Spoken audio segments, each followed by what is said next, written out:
ಜನಧ್ವನಿಯನ್ನು ಶಾಸಕಾಂಗಕ್ಕೆ ತಲುಪಿಸುವ ಬೃಹತ್ ಹೋರಾಟದ ಭಾಗವಾಗಿ social democratic party of India ವತಿಯಿಂದ ಚಲೋ ಬೆಳಗಾವಿ ಅಂಬೇಡ್ಕರ್ ಜಾಥಾ 3 ಪ್ರತಿಭಟನಾ ಸಭೆಯು ಬೈಲಹೊಂಗಲ ಪಟ್ಟಣದ ದೇಶನೂರ್ ಚಾಳದಲ್ಲಿ ನಡೆಯಿತು. ಸಭೆಯಲ್ಲಿ ಮುಖ್ಯ ಅತಿಥಿಗಳಾಗಿ ಆಗಮಿಸಿ ಮಾತನಾಡಿದ ರಾಜ್ಯ ಕಾರ್ಯದರ್ಶಿ ರಿಯಾಜ್ ಕಡಂಬು, ಸರ್ಕಾರಿ ಹುದ್ದೆಗಳ ಭರ್ತಿಯಲ್ಲಿ ನಿರಂತರ ವಿಳಂಬವಾಗುತ್ತಿರುವುದರಿಂದ ರಾಜ್ಯದಲ್ಲಿ ನಿರುದ್ಯೋಗ ಸಮಸ್ಯೆ ದಿನೇ ದಿನೇ ಹೆಚ್ಚುತ್ತಿದೆ ಎಂದು ಆತಂಕ ವ್ಯಕ್ತಪಡಿಸಿದರು. ಅರ್ಹ ಹಾಗೂ ಪ್ರತಿಭಾವಂತ ಯುವಕರು ವರ್ಷಗಳ ಕಾಲ ಸ್ಪರ್ಧಾತ್ಮಕ ಪರೀಕ್ಷೆಗಳಿಗೆ ತಯಾರಿ ನಡೆಸಿ ನಿರಾಶೆಗೆ ಒಳಗಾಗುತ್ತಿರುವುದು ಯುವಜನತೆಯ ಭವಿಷ್ಯಕ್ಕೆ ಗಂಭೀರ ಧಕ್ಕೆ ಎಂದು ಹೇಳಿದರು. ಶಿಕ್ಷಣ, ಆರೋಗ್ಯ, ಪೊಲೀಸ್, ಪುರಸಭೆ ಸೇರಿದಂತೆ ಅನೇಕ ಪ್ರಮುಖ ಇಲಾಖೆಗಳಲ್ಲಿ ಸಿಬ್ಬಂದಿಯ ಕೊರತೆ ತೀವ್ರವಾಗಿದ್ದು ಸಾರ್ವಜನಿಕ ಸೇವೆಗಳ ಗುಣಮಟ್ಟ ಕುಸಿಯುತ್ತಿದೆ.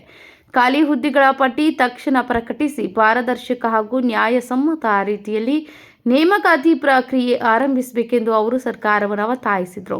ಇನ್ನೊಬ್ಬ ಮುಖ್ಯ ಅತಿಥಿಯಾಗಿ ಮಾತನಾಡಿದ ರಾಜ್ಯ ಕಾರ್ಯದರ್ಶಿ ಅಂಗಡಿ ಚಂದ್ರು, ರಾಜ್ಯದಲ್ಲಿ ಒಳ ಮೀಸಲಾತಿ ಜಾರಿಗೊಂಡಿದ್ದರೂ ಅದರ ಕುರಿತು ಗೊಂದಲ, ಅಸಮ್ಮತಿ ಮತ್ತು ತಾರತಮ್ಯದ ಕೂಗು ಇನ್ನೂ ನಿವಾರಣೆಯಾಗಿಲ್ಲ ಎಂದು ಹೇಳಿದರು. ಒಳ ಮೀಸಲಾತಿಗೆ ಸಂಬಂಧಿಸಿದ ಎಲ್ಲ ಜಾತಿ ವರ್ಗಗಳನ್ನು ಸಭೆಗೆ ಕರೆದು ಸೌಹಾರ್ದಯುತವಾಗಿ ಸಮಸ್ಯೆಗಳನ್ನು ಬಗೆಹರಿಸಬೇಕೆಂದು ಸರ್ಕಾರವನ್ನು ಆಗ್ರಹಿಸಿದರು. ಹಿಂದಿನ ಬಿಜೆಪಿ ಸರ್ಕಾರ ಮುಸ್ಲಿಮರ 2B ಮೀಸಲಾತಿ ಕಿತ್ತುಕೊಂಡಿದ್ದು ಈಗಿನ ಕಾಂಗ್ರೆಸ್ ಸರ್ಕಾರವು ಕೇವಲ ಆಶ್ವಾಸನೆ ನೀಡುತ್ತಾ ಕಾಲ ಕಳೆಯುತ್ತಿದೆ ಎಂದು ಆರೋಪಿಸಿ ತ್ವರಿತವಾಗಿ 2B ಮೀಸಲಾತಿಯನ್ನು ಮರುಸ್ಥಾಪಿಸಿ ಶೇಕಡಾ 8ಕ್ಕೆ ಹೆಚ್ಚಿಸಬೇಕೆಂದು ಆಗ್ರಹಿಸಿದರು.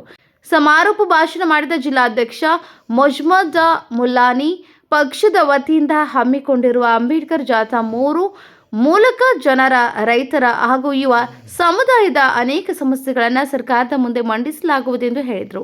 ಡಿಸೆಂಬರ್ 15ರಂದು ಸುವರ್ಣ ವಿಧಾನಸೌಧದ ಮುಂಭಾಗದಲ್ಲಿ ನಡೆಯುವ ಜನಾಗ್ರಹ ಸಭೆಯಲ್ಲಿ ಮಾತನಾಡಿ ನಾಡಿನ ಜನರ ಪರವಾಗಿ ಹಕ್ಕೊತ್ತಾಯ ಸಲ್ಲಿಸಲಾಗುವುದೆಂದು ತಿಳಿಸಿದರು.